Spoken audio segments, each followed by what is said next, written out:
इस लेक्चर में हम लोग समझेंगे operating principle of oil circuit breaker. Oil circuit breaker एक टाइप का सर्किट ब्रेकर होता है जिसमें एज डाइलेक्ट्रिक और इंसुलेटिंग मीडियम ऑयल का यूज़ किया जाता है। ऑयल सर्किट ब्रेकर को कुछ इस तरह डिज़ाइन करते हैं, उसका जो कॉन्टेक्ट्स रहता है वो ऑयल के अंदर सेपरेट होता है, जिससे डेवलप होने वाला आर्क रैपिडली रिमूव हो जाता है। ऑयल सर्किट ब्रेकर को टू टाइप्स में कैटेगराइज करते हैं, that is bulk oil circuit breaker and low oil circuit breaker. Oil circuit breaker का कंस्ट्रक्शन काफ़ी इजी होता है। एक strong weather tight earth metal tank construct करते हैं जिसमें दो करंट कैरिंग कॉन्टेक्ट्स को प्लेस्ड करते हैं, that is fixed contact and moving contact. Fixed contact एक पोजीशन पर फिक्स रहता है जबकि मूविंग कॉन्टेक्ट फॉल्टी कंडीशन में सेपरेट हो जाता है। एंड टैंक के अंदर ट्रांसफॉर्मर ऑयल फील्ड रहता है। टैंक में ऑयल को फील्ड करने का दो इम्पोर्टेंट पर्पस होता है। Field transformer oil arc extinguishing medium की तरह बिहेव करता है, मतलब आर्क फॉर्म होने के बाद इजिली रिमूव हो जाता है। एंड जो ट्रांसफॉर्मर ऑयल है वो also as an insulating medium behave करता है, और वी कैन से इंसुलेटर के तरह बिहेव करता है between live parts of the circuit breaker and earth. Oil tank के टॉप पर एयर फील्ड रहता है जो कि ऑयल के लोंग बनने वाले गैस को कंट्रोल करता है। जब आर्क फॉर्म होता है तो उसके अराउंड गैस प्रोड्यूस होती है, उसको कंट्रोल करता है। किस तरह से आर्क का फॉर्मेशन होता है वर्किंग में हम लोग डिटेल में समझेंगे। एंड अपर पोर्शन में प्रेजेंट एयर जो है वो टैंक को मैकेनिकल शॉक्स से भी प्रोटेक्ट करता है। जब टैंक में प्रेजेंट ऑयल का अपवर्ड मूवमेंट होगा तो उससे प्रोड्यूस होने वाला जो वाइब्रेशन रहेगा उसको एब्जॉर्ब करता है। टैंक के टॉप पर एक गैस आउटलेट प्रोवाइड करते हैं जिसको गैस आउटलेट पोर्ट भी बोलते हैं, जिसके थ्रू प्रोड्यूस्ड गैस को बाहर एग्जिट करते हैं। कंडक्टर के साथ इंसुलेटर बुशिंग्स लगा हुआ रहता है जो कि मैकेनिकल सपोर्ट प्रोवाइड करता है एंड इंसुलेटिंग मटेरियल में इलेक्ट्रिकल स्ट्रेस को रिड्यूस करता है। During normal condition fixed and moving contact एक दूसरे के साथ अटैच रहता है एंड नॉर्मल करंट को कैरी करता है। मतलब जब नॉर्मल कंडीशन है उस टाइम सर्किट से नॉर्मल करंट फ्लो करती है एंड जो सर्किट ब्रेकर का कॉन्टैक्ट्स है वो एक दूसरे से अटैच रहता है एंड नॉर्मल करंट को कैरी करता है।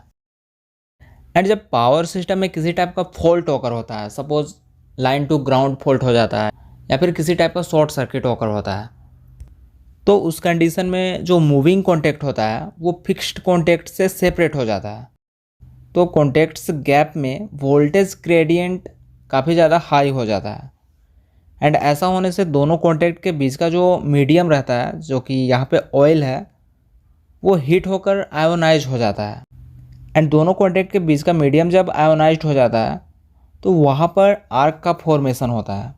आर्क प्रोड्यूस होने से large amount of heat produce होती है जिससे आर्क के around present oil hydrogen gas में डिकम्पोज होने लगता है and also in a small amount of methane, ethylene and acetylene gas produce होती है।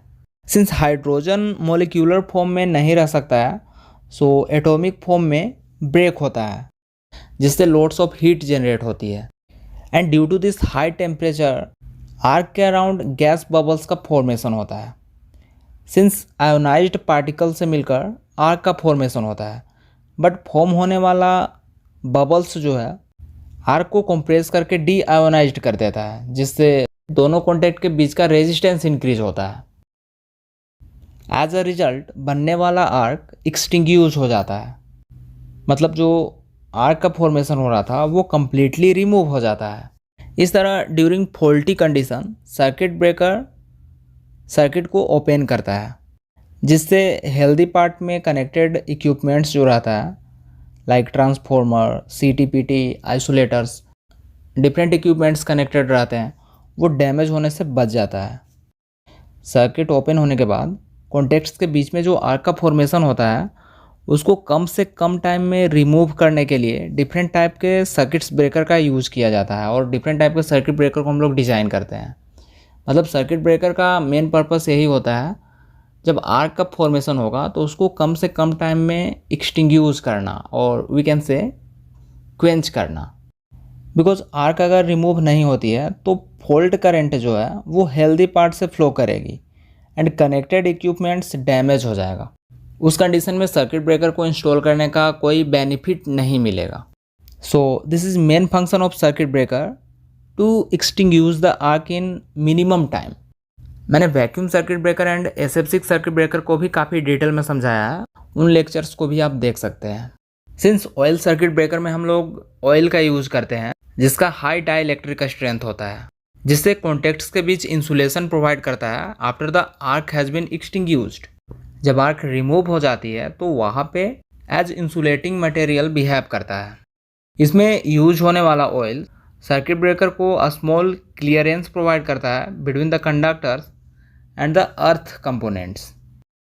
ऑयल के अंदर जब आर्क का फॉर्मेशन होता है तो हीट के कारण जो ऑयल है हाइड्रोजन गैस प्रोड्यूस करता है जिसका हाई डिफ्यूजन रेट होता है and as well as good cooling properties होती है।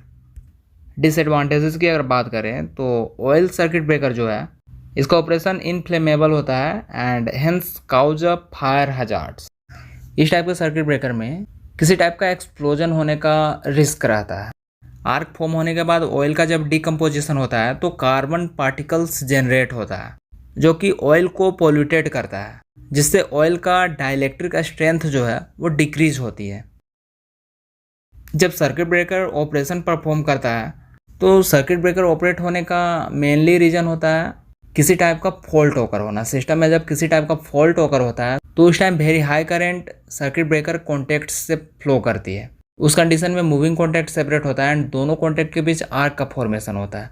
उस आर्क के कारण बहुत ज़्यादा ट्रमेंडस हीट जनरेट होती है एंड उस हीट के कारण समटाइम क्या होता है कि दोनों कॉन्टैक्ट्स जो रहता है या फिर कोई एक कॉन्टैक्ट्स मेल्ट हो जाता है या फिर किसी टाइप से डैमेज हो जाता है या फिर ऑयल का जो डाइलेक्ट्रिक स्ट्रेंथ है कार्बोनाइज्ड हो जाता है in the area of contacts and ऐसा होने से सर्किट ब्रेकर का जो रिजल्ट है वो रिड्यूस हो जाता है, 100% एक्यूरेसी के साथ ऑपरेट नहीं हो पाएगा और we can say breaking capacity जो है वो रिड्यूस हो जाती है। इसलिए ऑयल सर्किट ब्रेकर का जो मेंटेनेंस है वो काफ़ी इसेंशियल होता है। इसके ईच ऑपरेशन के बाद इसको हम लोग चेक करते हैं एंड इसमें ऑयल और कॉन्टैक्ट्स को रिप्लेस करते हैं। तो इस तरह से कोई भी टॉपिक को अगर आप इजी वे में समझना चाहते हैं तो चैनल को सब्सक्राइब कर लें और बेल आइकन को भी प्रेस कर लें ताकि वीडियोज आप तक पहुंच सकें।